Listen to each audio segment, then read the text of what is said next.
Derrotando Lula, nós vamos literalmente acabar com o Partido dos Trabalhadores. Não existe nenhuma outra liderança para substituir o Lula. O PT vai se esfacelar. A esquerda vai entrar numa guerra civil para saber quem vai disputar o espólio do Lula. Vai acontecer com a esquerda o que está acontecendo com o bolsonarismo agora. Eu sempre soube que os filhos iriam brigar com a Michelle, que nunca gostaram da Michelle. Isso eu sempre soube. Agora, que o Eduardo fosse xingar o Flávio e a Michelle atacando o Flávio e o Valdemar no meio sem saber o que fazer, falando: meu Deus, eu sou do Centrão, eu nunca vi isso aqui.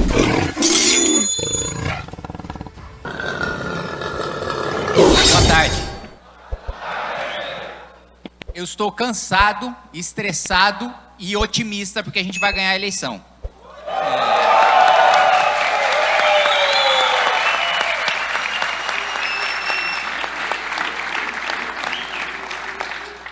Eu estou falando sério, tenho plena convicção de que nós vamos ganhar a eleição. Quando eu falo isso hoje para jornalista, para a imprensa, para o mercado, todos ainda dão uma olhada assim, sim, assim, hoje pelo menos eles já reconhecem, né? Não, realmente, para aqui para 2030, para 2034, vocês vão ser uma força muito grande, agora vocês são os maiores que surgiram fora do lulismo e do bolsonarismo.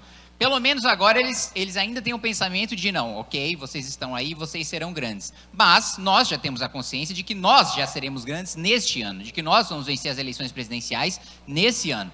Então, eu quero colocar aqui para cada um de vocês que cada congresso do Movimento Brasil Livre, em cada estado, cada momento desses que a gente vive é um momento histórico. É um momento a ser lembrado daqui a 20 anos em que vocês vão falar. Não sei quem tem filho, quem tem neto, mas muitos de vocês terão, né? E vão falar, lembra 20 anos atrás, quando nós éramos uma barbárie? Quando a gente vivia no império do caos, quando as pessoas elas eram mortas por causa de um celular, quando tinha cidade com 2% de saneamento básico, lembra daquela época? Eu estava lá naquela época, e eu estava lá quando chegou ao poder as pessoas que acabaram com isso.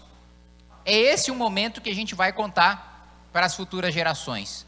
Então, apesar de... E o Renan, assim, se eu estou neste estado, né, como a gente brinca entre nós, Jota, quase coringando, o Renan está ainda pior. Mas, ainda assim, convictos e movidos por um propósito de que nós vamos vencer, nós vamos fazer história e nós vamos deixar um legado que, modéstia à parte, e isso para os outros pode parecer megalomaníaco, mas para quem é militante do MBL, para quem está no Partido Missão, sabe que isso não é megalomania, sabe que isso é uma meta, sabe que isso é uma obrigação a ser cumprida, sabe que isso é um objetivo a ser cumprido, sabe que isso é uma missão a ser cumprida.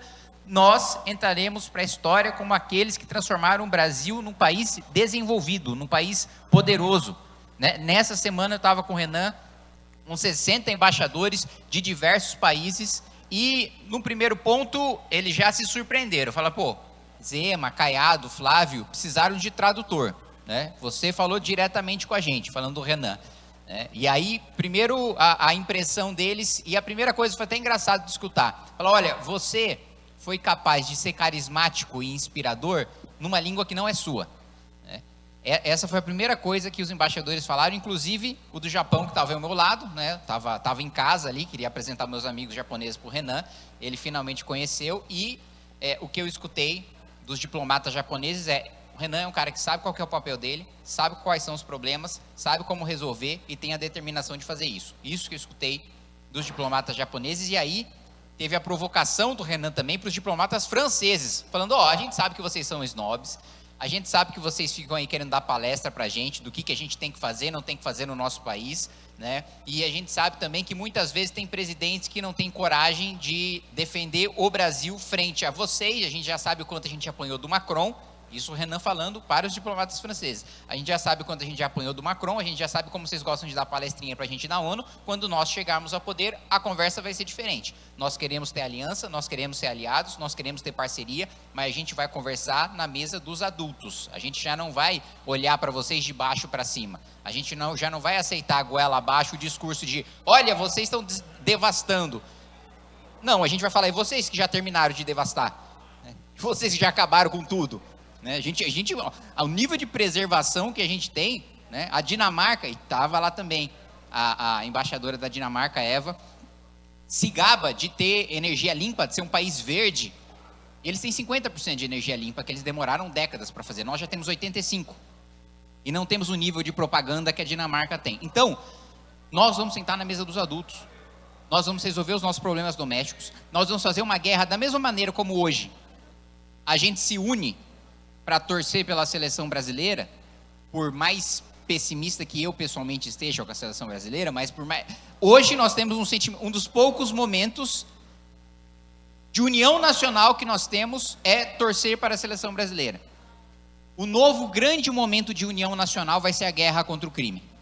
Quando a gente decretar o estado de defesa, quando a gente retomar os territórios tomados pelo Comando Vermelho, pelo primeiro comando da capital, quando as primeiras lideranças aparecerem mortas e a gente orgulhosamente anunciar suas mortes da mesma maneira, sei lá, o Obama anunciou a morte do Osama Bin Laden, a gente vai chegar e falar, olha, o líder do PCC está morto, o líder do Comando Vermelho está morto, e nós vamos seguir para o seu sucessor. E a gente vai fazer o RH do crime organizado trabalhar como nunca para substituir as suas lideranças. E essa vai ser a nova pauta de união nacional. Esse vai ser o novo momento.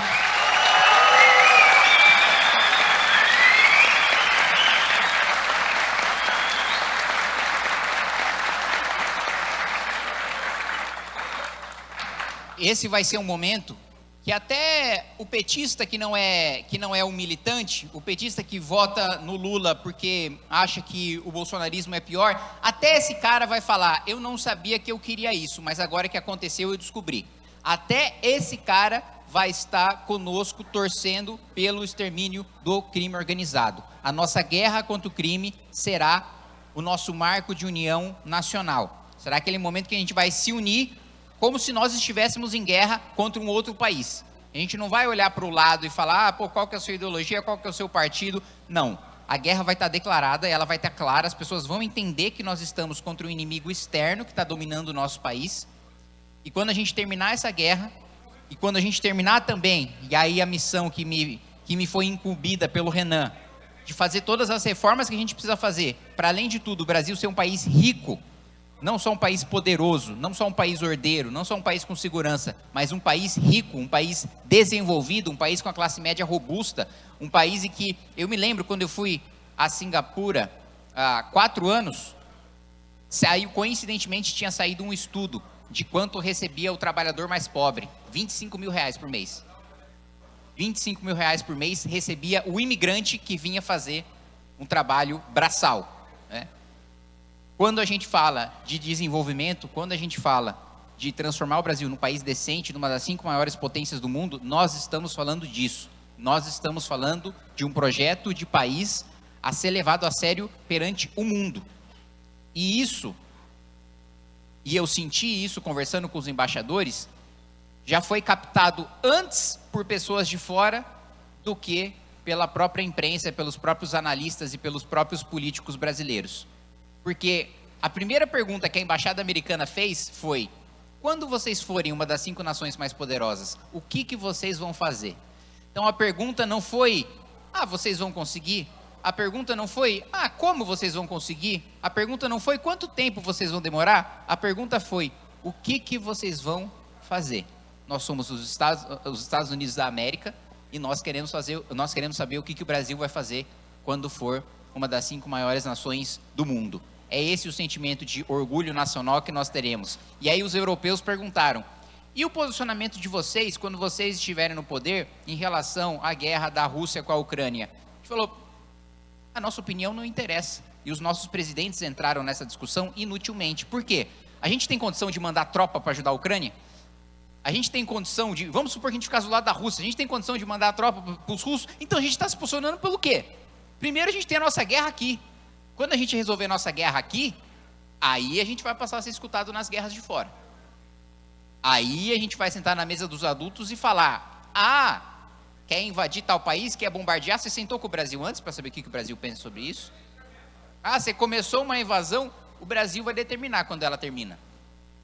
É esse o nível de país que nós temos na nossa cabeça. Quando o Renan fala de imaginação, a gente está falando de imaginar uma coisa grandiosa.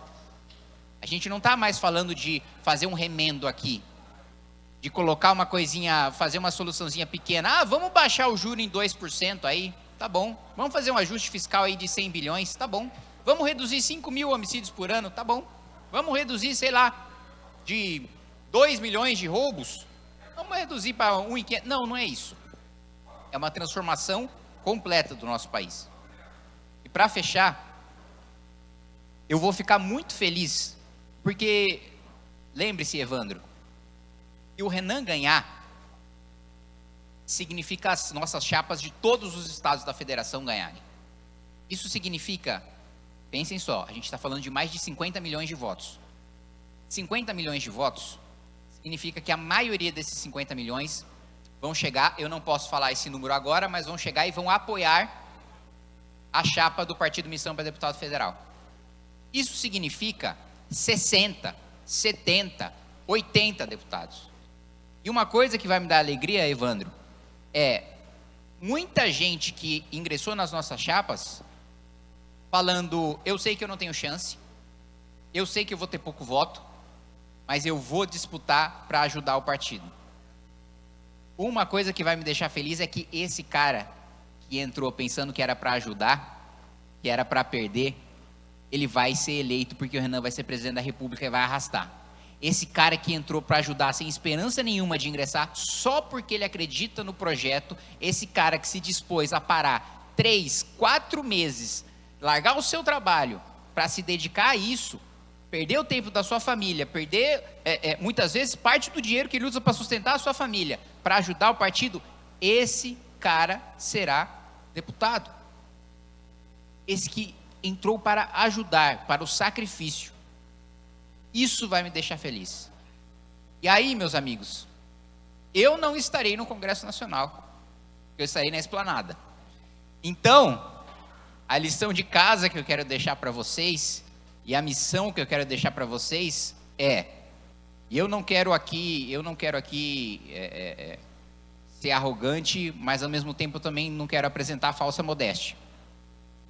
Se com um deputado nós aumentamos penas que não eram revistas há décadas, com 60, eu espero uma mudança na Constituição, eu não espero uma mudança no Código Penal, eu espero uma mudança na Constituição, Evandro, que vai dar poderes para que a gente extermine o crime organizado no nosso país. Que o crime organizado, coronel, ande de cabeça baixa, envergonhado, humilhado, que o sujeito hoje, que ele tem a glória de chegar na sua favela falando, eu sou o cara que tem o dinheiro, eu sou o cara que vou no baile, estou com todas as mulheres, eu sou o cara que manda, eu sou aquele cara que os jovens da minha favela aspiram em ser. Esse cara vai estar humilhado e escondido, esse cara não vai ostentar nada, esse cara não vai para baile nenhum, esse cara não vai... Zero. Ele vai andar de cabeça baixa. E os petistas, como em 2016, quando a gente derrubou a Dilma, vão voltar a ter vergonha de usar o vermelho. Vão voltar a ter vergonha de colocar a estrela na bandeira. Eu lembro na eleição municipal de 16. Usavam bandeira amarela, usavam bandeira verde, roxo, lilás. Fala assim, não dá para ser vermelho? Vamos dar uma disfarçadinha. Eu lembro. Eu rodei o Brasil nas eleições de 2016. Os petistas estavam cabisbaixos. E eles vão voltar a estarem cabisbaixos, e não só voltar, eles vão estar agora para sempre, porque derrotando Lula, nós vamos literalmente acabar com o Partido dos Trabalhadores. Não existe nenhuma outra liderança para substituir o Lula. O PT vai se esfacelar, a esquerda vai entrar numa guerra civil, para saber quem vai disputar o espólio do Lula. Vai acontecer com a esquerda o que está acontecendo com o bolsonarismo agora. O Bolsonaro está vivo, e os herdeiros já estão disputando o espólio. O Eduardo está atacando o Flávio. Eu nunca imaginei isso. Eu sempre soube que os filhos iriam brigar com a Michele, que nunca gostaram da Michele. Isso eu sempre soube. Agora, que o Eduardo fosse xingar o Flávio, falar que o Flávio é frouxo por recuar por causa da Michele, e a Michele atacando o Flávio, e o Valdemar no meio sem saber o que fazer, falou, meu Deus, eu sou do Centrão, eu nunca vi isso aqui. Isso que está acontecendo com eles agora vai acontecer com a esquerda. E o único campo que hoje, e eu já vou fechar que eu estou sentindo que tem uma censura aqui atrás sobre tempo. Não? Então, porque quando levanta um cara e fica olhando assim, é porque está num tempo. Esqueci o que ia falar. Valdemar está no meio, nunca lembrei. Por que eu tenho certeza absoluta que nós vamos vencer as eleições? E não é discurso político, porque assim, se vocês me perguntassem, e quem do núcleo do MBL, quem do dia a dia dos bastidores do partido, sabe que se conversa comigo 6 meses atrás, era o Renan vai pontuar bem, vai ficar em terceiro, e nós faremos uma boa bancada, que vai surpreender a imprensa, vai surpreender a classe política, mas vai ser uma bancada de médio para pequeno. Mas uma bancada que ninguém espera. Se falassem comigo 6 meses atrás. Hoje, mudou completamente. Nós vamos vencer, e a certeza que eu tenho de que nós vamos vencer é o seguinte: o único partido em que as pessoas têm orgulho do seu candidato é o nosso. A esquerda está refém do Lula. Ela não está mais inspirada pelo Lula.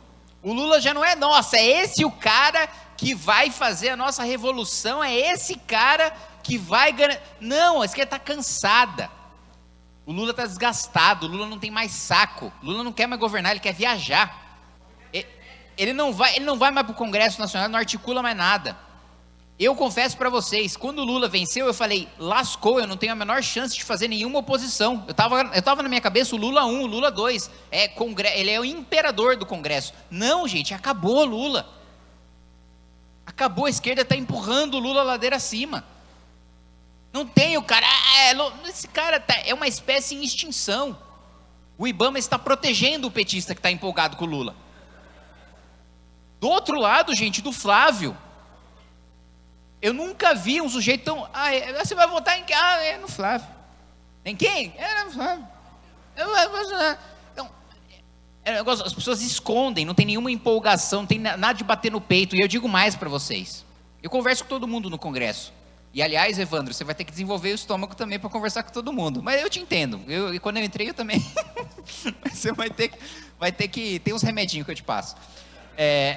E o que eu escuto não é que o Flávio não tem militância orgânica, não é que o Flávio não tem militância animada para fazer. O Flávio nem a inorgânica ele tem. Eu converso com o deputado bolsonarista, ele fala, Flávio, eu estou pouco me lixando, vou cuidar do meu. Quando me perguntarem, eu vou falar que voto no Flávio, mas assim, montar palanque, ir lá, bater no peito, juntar gente, eu não. Eu vou colocar no meu santinho, porque, né, meu eleitor bolsonarista não tem o que fazer, né? É o Flávio agora. Espero que deixe de ser logo.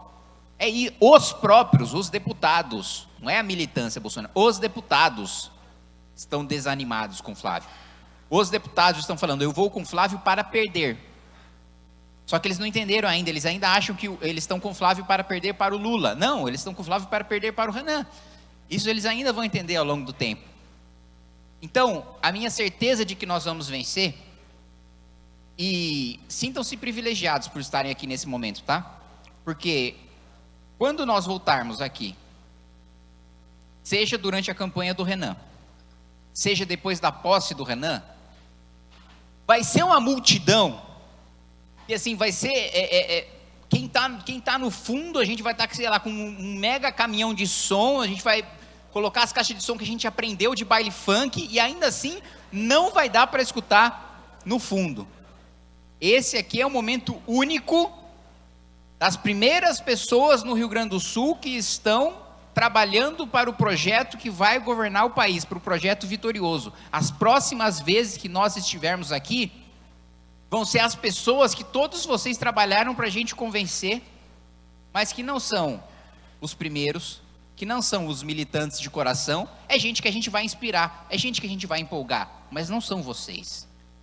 Não são vocês que tiveram no começo. As pessoas que virão depois não são iguais.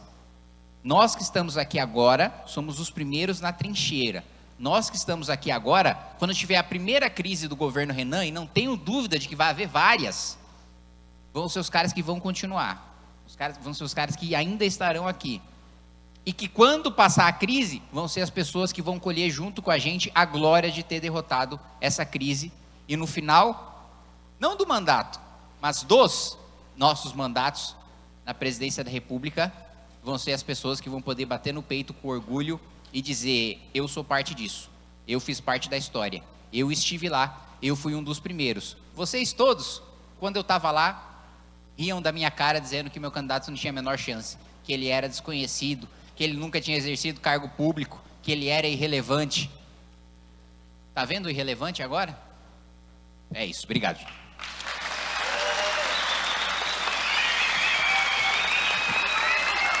Se você já percebeu que aqui não é discursinho, que aqui é trabalho, é o maior número de relatórios de projetos de lei aprovados e de relatórios e projetos de lei ruins, barrados. Se você se cansou de farsante populista, que é só videozinho, discursinho barato ou emendinha sendo inaugurada aí na sua cidade, então eu preciso da sua ajuda para continuar o meu trabalho. Clica aqui no link que você vai poder participar e ajudar da vaquinha para minha campanha.